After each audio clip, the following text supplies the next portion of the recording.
So with all of this contrast that you're living and all of this asking that automatically is rocketing out of you, and all of this becoming that the larger part of you is doing, there is this powerful stream that is being created by you, for you, on your behalf, that if you don't move with, you don't feel good. In other words, you've got to move in the direction of that which life has caused you to become, or it tears you apart.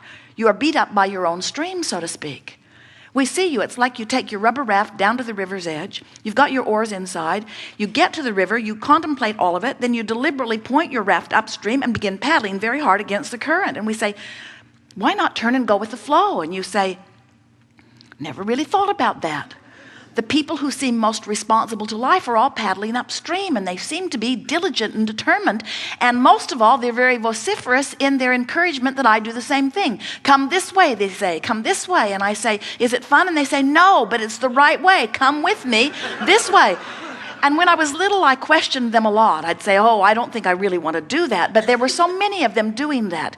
And they seemed to hold the power in the physical environment. They had all the rules. They had all of the power. And they said, come this way. We know it isn't fun, but life is not supposed to be fun. Come this way.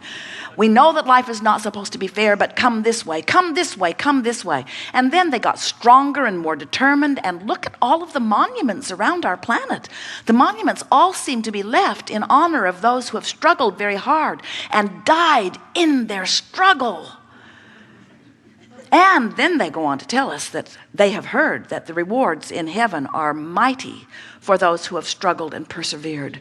And we always listen with kind care and concern, because we understand that you've heard it from so many, and we know you want to do what's right, and you want to find the right rule, and you want to live your life the way you've intended, and you want to find a way of fulfilling your life's purpose. We get why you've got hold of those oars and you're mimicking all of those others that are struggling and trying very hard.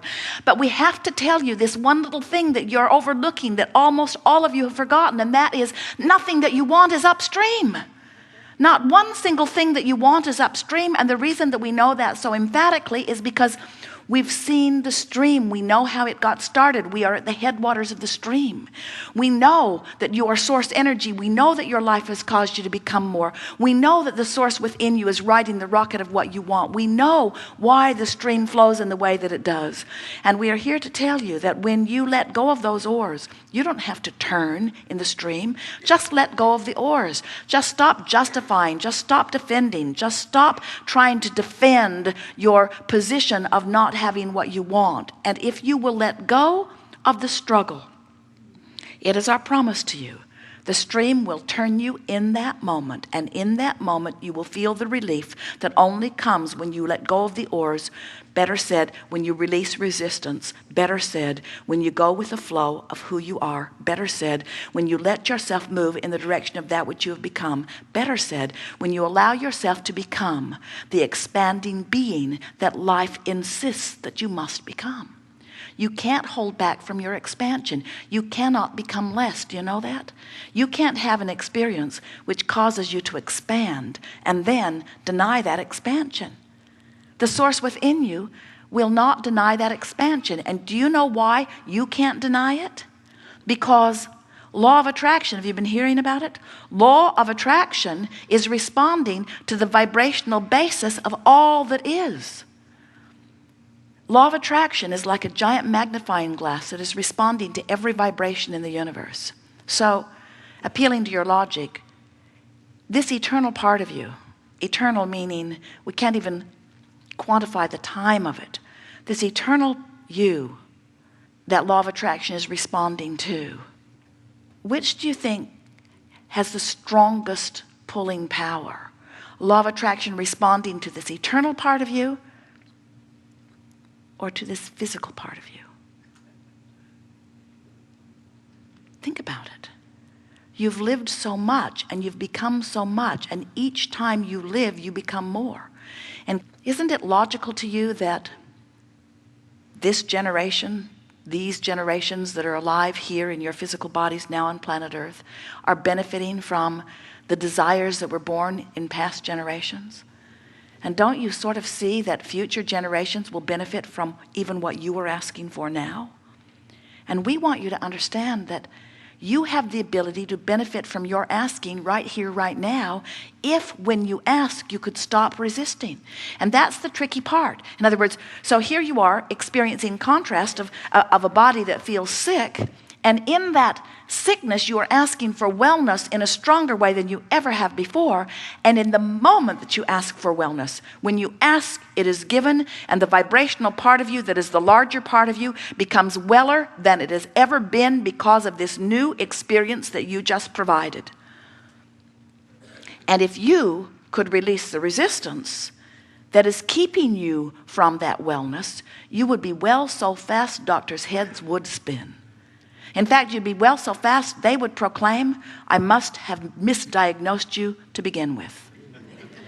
Because my logic, my medical scientific background logic tells me that you can't go from sickness to wellness, not with a disease that big, bad, and ugly, in that short a period of time. And we say, they don't know. They don't know about the releasing of resistance. They don't know about the power of your asking. They don't really know that in your sickness you ask for wellness in a stronger way than ever before. And they don't know that you laid in your bed last night and dropped the oars on subject after subject after subject that's been bothering you. You see, so many people who are sick think that they have to stop thinking negatively about sickness in order to be well. It's not your thinking negatively about sickness that made you sick. It's part of what perpetuates it after you're sick. We acknowledge that once you have a manifestation, you do give your undivided attention to the manifestation. So once you're sick, it's easy to beat the drum of sickness and keep it going.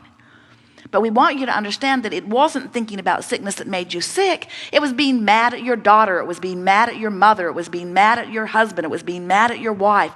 It was about being unhappy at work. It was about complaining about this. It was about complaining about the government. It was about complaining about things where you can't do anything about it. You know, those things where you're trying to get somebody else to do something differently so that you can feel better, and they refuse to do something differently so that you can feel better because they don't think they were born to live your life for you. Have you noticed that nobody, hardly anybody, will do what you think you need them to do so that you can feel better? And the reason they don't do that is because they were all born to do what they need to do so that they can feel better. But most people have lost track of that. Most people have lost track of their guidance system. Most people cannot quantify the journey between sickness and wellness, between not enough money and plenty of money. You don't know which way you're going. You're upside down and all around. You start toward money and then you turn around and go back. The stream is always moving toward who you have become. And every bit of negative emotion that you feel is because you've got some idea in your head that you're offering on a pretty consistent basis, a chronic sort of belief or thought or conversation that you're having that is keeping you from going in the direction. But the call of source never stops calling. If it would, you'd feel better, but it won't, because you can't be less than life has caused you to become.